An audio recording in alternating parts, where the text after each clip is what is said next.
All right, guys, it would not be a day ending in Y if we did not have some insane list coming out of organizations and the mainstream press trying to convince you what the best thing of all time was. And I find this very funny because art, whether it's video games, movies, literature, it's all very subjective, right? Everybody is going to have their own opinion about what the most successful, most influential, what the most impactful X, Y, or Z of all time is. But we have this list coming out of BAFTA, which is the top 21 most influential video games of all time. And it is absolutely crazy to see some of the games on this list. And a lot of people will speculate as to why some of those games are there. You may be right about that. And we'll get into that in a minute. Just to refresh everybody's memory, though, what BAFTA actually is. If you go to their website into the About BAFTA section, it says, "We are BAFTA, a world-famous independent arts charity supporting careers, driving progressive industry culture." That's a very, that's a telling mouthful right there. Progressive industry culture. Celebrating excellence and inspiring the future of film, games, and TV is what we do. Uniquely positioned to support three core pillars of the screen industries, we empower and advocate for creative talent at all stages of their careers. The only arts charity convening more than 1,200 extraordinary global members to create a thriving community of film, games, and TV professionals. We are proud to champion talent, help lay the foundations for industry change, and recognize exceptional storytelling. And of course, if you don't remember, BAFTA stands for the British Academy of Film and Television Arts. This is one of these organizations that does the BAFTA Awards every year. And basically what it boils down to for a lot of people, whether you're in the film industry, whether it's, you're making a TV show or you're in the video game industry, if you want your game, you want your movie, your television show to be eligible for a BAFTA award, which again just makes you look better than you really are, you have to make sure you hit their diversity quotas, their representation quotas. They have criteria in order to have your movie, your show, your book eligible for a BAFTA. And if you just go to the BAFTA Awards website and you search up diversity and inclusion, you'll see various press releases talking about how BAFTA introduces new diversity requirement to film awards. You've got the BAFTA Games Awards 2021 open for entry. Entry opens with the pilot for BFI diversity standards and bullying, harassment, and racism guidance in the British game category.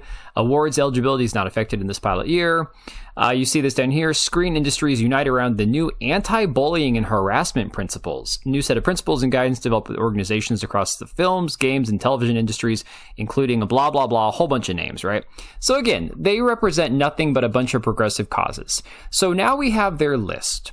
The most influential video games of all time. And starting at the bottom to the top, I'm just going to go through these real quick, and then we'll talk about them in a minute. So starting at number 21, you got Grand Theft Auto. At 20, you have The Elder Scrolls Skyrim. At 19, Grand Theft Auto 3. At 18, Dark Souls. Now again, you could argue about the position of some of these games, but so far I think that's 4 solid entries for most influential of all time. Final Fantasy VII, that's fair. Baldur's Gate 3, newer game, but fair. World of Warcraft, absolutely. Metal Gear Solid, absolutely. Pong. Yes, in the sense that it's an original game that, before we had modern video games, you had games like Pong and Tetris, so I guess that makes sense. It didn't really, I'm not going to dwell on that too long. Tomb Raider, definitely I could say that's up there. Tetris, absolutely. The Sims, not my cup of tea, but okay, I could see what they're going for here. Half-Life 2, I never played, so I don't know. Super Mario, obviously the Super Mario franchise is groundbreaking, and of course Super Mario 64 was the first 3D open world, I guess you could call it, Super Mario game. Kingdom Come Deliverance 2, we'll come back to this one because this is very weird.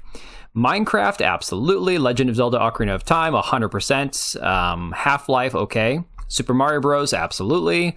Doom, of course, and Shenmue at number 1, a game that I've never played. So this is, I think, what a lot of people have taken issue with. It's a very weird thing to see Shenmue ahead of all these other games. But of course, Yorch had his own opinion on this and says, gamers, according to BAFTA, woke slop like Baldur's Gate 3 and KCD2 are among the most influential games of all time. No mention of Pac-Man, Outrun, Pitfall, Sonic 2, DK, or Street Fighter 2. This speaks volumes about the credibility of that feminist organization. Now, I will agree with him that they have no credibility. However, he seemed to miss the entire point of the list, and I think PC Gamer missed it as well. This was voted on by quote-unquote gamers. Now, again, I have never been, polled by BAFTA to see what the most influential game of all time is or whatever, so I don't know where BAFTA conducted their poll, But this was voted on by gamers. This was not voted on by BAFTA, so I think it's a swing and a miss for Yorch on that one. So PC Gamer says the BAFTAs declare Shenmue and a game that came out 2 months ago more influential than Tetris and expects us all to just go along with that. What I love about this article, there are some things I agree with from PC Gamer in this article, but this essentially is, PC Gamer fighting with BAFTA, and it's like, two retards fighting. It's fantastic. But of course, the thing that PC Gamer also has to admit, even though in the article's headline they say it's BAFTA, is that this was voted on by the public, not by BAFTA themselves. It says a couple months back, the British Academy Film Awards, more or less the British Oscars, got bored of figuring out which things were good by itself. Instead, it decided to ask you, the humble gaming public, you can hear the contempt in his voice just in this one statement here, to divine the most influential game of all time. And boy, you really made a hash of that. In results announced today, the BAFTAs declared with an entirely straight face that Yu Suzuki's 1999 Dreamcast opus is the most influential video game ever made, according to the results of its poll. The Academy calls Shenmue a pioneer for open-world gameplay and laid a roadmap that others continued on in the years that followed, and credits or blames it for popularizing the use of quick-time events in games that came after. None of which I suppose is necessarily untrue, but the game bringing up the rear in second place is literally Doom, and even if you're absolutely bonzo dog doodah nuts for forklift simulators and characters who say things like years ago I was Chinese, I still don't think you can credit Shenmue with greater and longer lasting influence than the game that codified the FPS as a genre. It gets loopier as the list goes on. Third place is Super Mario Bros. Fourth goes to Half-Life. Fifth and sixth, Ocarina of Time and Minecraft, which can both hold their own.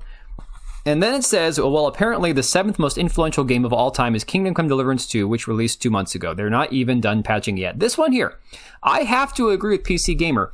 As somebody who does not necessarily think that the entire controversy around KCD2 was as big a deal as people made out of it, that while there were legitimate things to criticize the game for, I'm shaking my head, kind of scratching my head going, who in their right mind would say that this is the most influential game of all time at number 7? Furthermore, why would you not say that the first title, which I know a lot of people argue is actually better than KCD2, why wouldn't you say that Kingdom Come Deliverance 1 was more influential than 2? It's very strange that there are people who say that a 2-month-old game is more influential than, let's say, Super Mario 64 or Super Mario World, which wasn't even on the list. It's very strange. This, I think, possibly even more absurd than calling Shenmue the medium defining benchmark for video games as a whole. I love KCD2, don't get me wrong, I gave it 90% in our review, but it has literally not existed on this earth for long enough to influence much of anything yet. But according to John Q. Public, it's easily more influential than Super Mario 64, Half-Life 2, The Sims, and Tetris. Now, I will say, I don't know what Tetris inspired. Let's be fair about this. Look, I love Tetris. I'll hop on Tetris any day of the week. I've won 3 matches in my life of Tetris 99 on the Nintendo Switch, which is insane.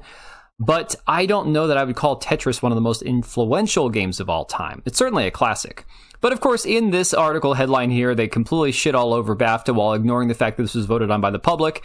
And they have gotten massive pushback by a lot of people in the replies who say that Shenmue, although they wrote it Shenmue, I think, on this article. Again, I'd never played the game, I don't know. Saying that Shenmue is absolutely the greatest game of all time or most influential. So you guys tell me, I don't know enough about Shenmue or Shemu or whatever the hell this game is, how you properly pronounce it, which one the greatest game of all time is or most influential. But I do find it funny that you have the BAFTA put out an insane list, even if it's voted on by the public. I would imagine it's done by a lot of people who are already following the BAFTAs, so maybe it's not the most, in-touch group of gamers. Who knows? But again, this is like retard on retard violence. I'm absolutely here for it. I love it. You guys let me know what you think about this down below, and I will catch you on the next one. Alright, and if you made it this far, thank you so much for watching the video. Thank you for being here. I do have 2 channels, Minimal Effort Podcast, as well as my gaming channel. I do have a Twitch and Kick for my gaming channel. We do live streams over there occasionally, maybe once a week. And then if you are in the market for a new PC, make sure to check out Meta PCs. Click the link I have down below. Use code TBO at checkout for a special discount. Thanks again for watching, and I'll see you next time.